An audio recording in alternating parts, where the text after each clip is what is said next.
reticulum from the urethral remnant. The sarcomatoid component is usually present in the deeper portion of the ureter of the tumor. Therefore, cytologic diagnosis is extremely difficult and unreliable. There's no standardized treatment protocol is available for this disease. A multimodal approach is often used for locally advanced disease.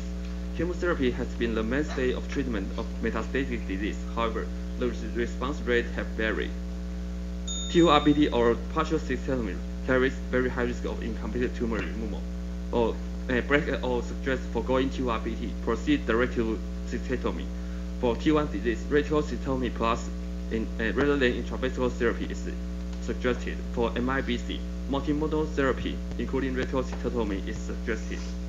And there's several regimens have been reported, including GC, AI, and VAC on neoadjuvant adjuvant chemotherapy. For metastatic disease and prognosis, GC is a well-tolerated and effective regimen, given its ability to reduce complete remission in selected patients. And the pathologic subtype is the independent predictor of the outcome. However, poor outcome regardless of type of treatment, it was reported. This is the end of my presentation. Thank you very much for your time. Thank you, Dr. Chen. Any question or comment? Yeah, Professor Chang. Yeah, and sarcomatoid type of UC and RCC is very rare. However, if you use the IO, it works. Oh, okay. Recently, we have patient sarcomatoid UC. If you check the PDL1, the TPS tumor proportion score higher than 95%, almost filled with PDL1. So if you use the IO, I think it works. Thank you, Professor.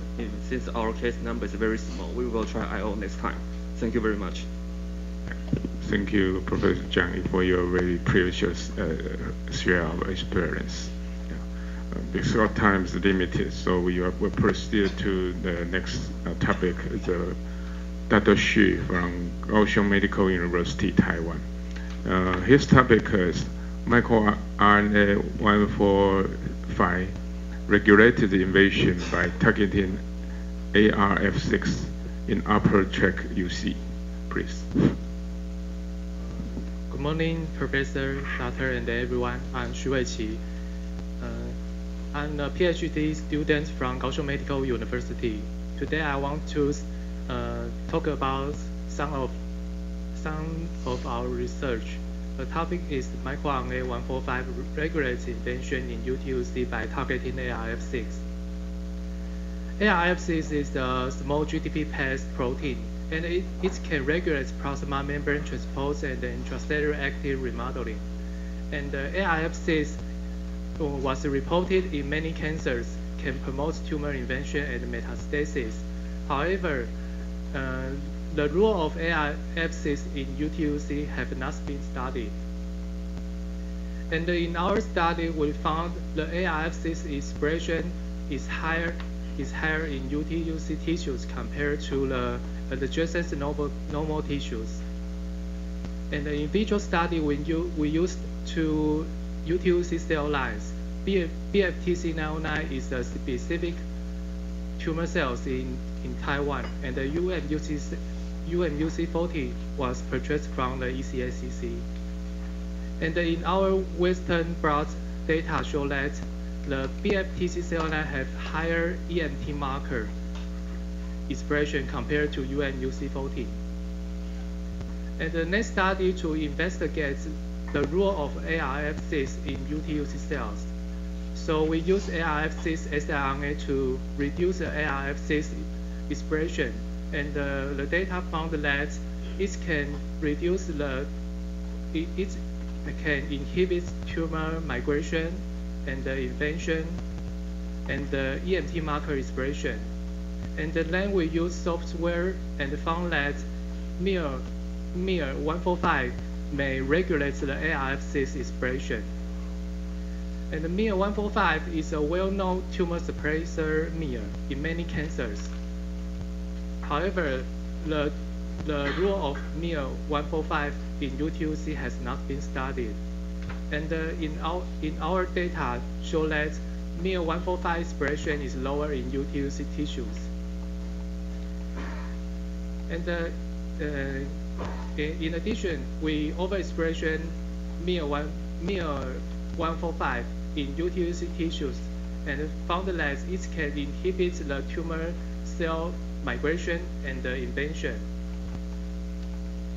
Importantly, microRNA 145 overexpression can reduce the ARF6 protein expression and can direct target to the 3' UTR of ARF6 in BFTC909 cells. In addition, ARF6 overexpression restores the cell migration and inhibitory the EMT marker expression of microRNA 145. In conclusion, ARF6 is upregulated and microRNA 145 is downregulated in UTUC. And we found that microRNA 145 can direct target to the 3' UTR of ARF6 mRNA and reduce ARF6 protein expression, and then decrease the EMT marker expression. And finally, inhibits the tumor cell migration and invasion. And this is my presentation. Thank you for your listening. Thank you, Dr. Hsu, for your good result. And then Christian from the floor. Just one question.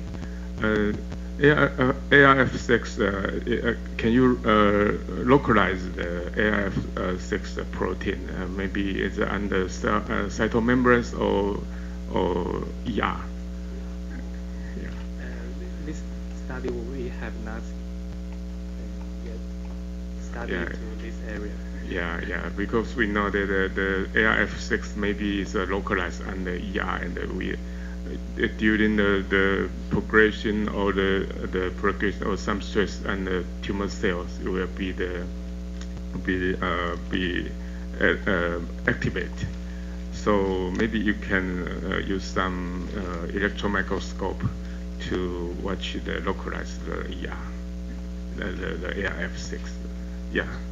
Okay. Thank you, Professor. Thank you. Thank you for your presentation. Thank you. Thank you.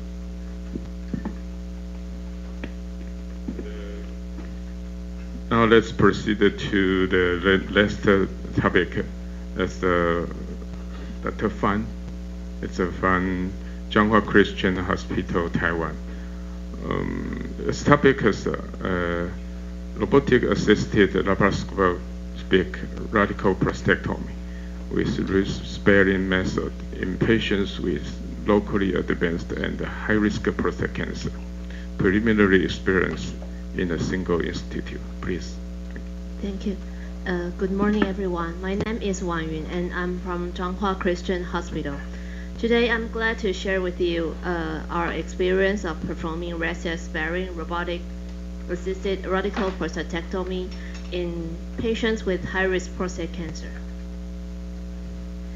In recent days, most existing articles about RS-RARP were focused on early urinary incontinence recovery of localized or early stage prostate cancer. But how about the impact of RS-RARP on high-risk settings? So our study was retrospective cohort study from February 2014 to August 2018. 50 patients with high-risk prostate cancer had received RS-RARP were included. This is a picture of RS-RARP. Baseline characteristics of our patients showed median age was 66 years old, median pre-op PSA was 23, pre-op trust volume was 31 milliliter. Most of our patients had Gleason score 7, and patient with stage pathological stage T3A was about 60%. 92% patient had received pelvic lymph node dissection, and 54% patient had received nerve sparing. Median hospital stay was 7 days, and Foley's catheter placement was 6 days. 70% patient with positive surgical margin was found.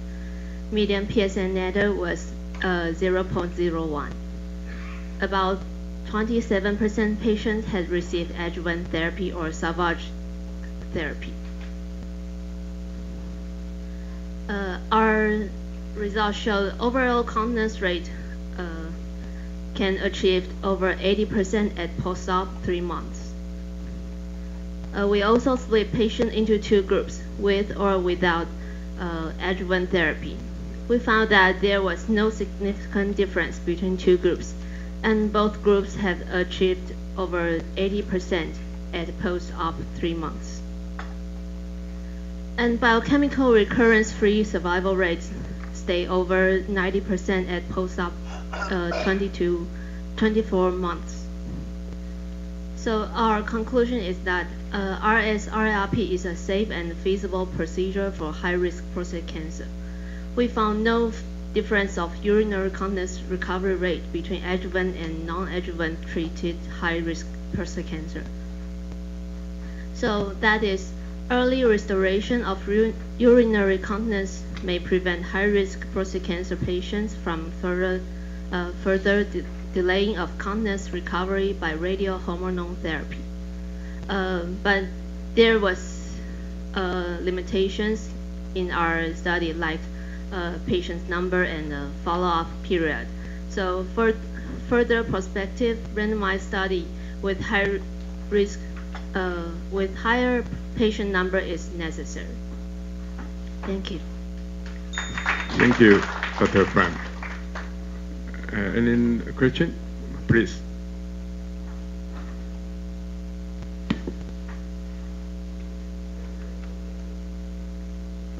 Beautiful data. Anyway, so you did the high risk registering biotech prostatectomy in high risk patient, right? So how is your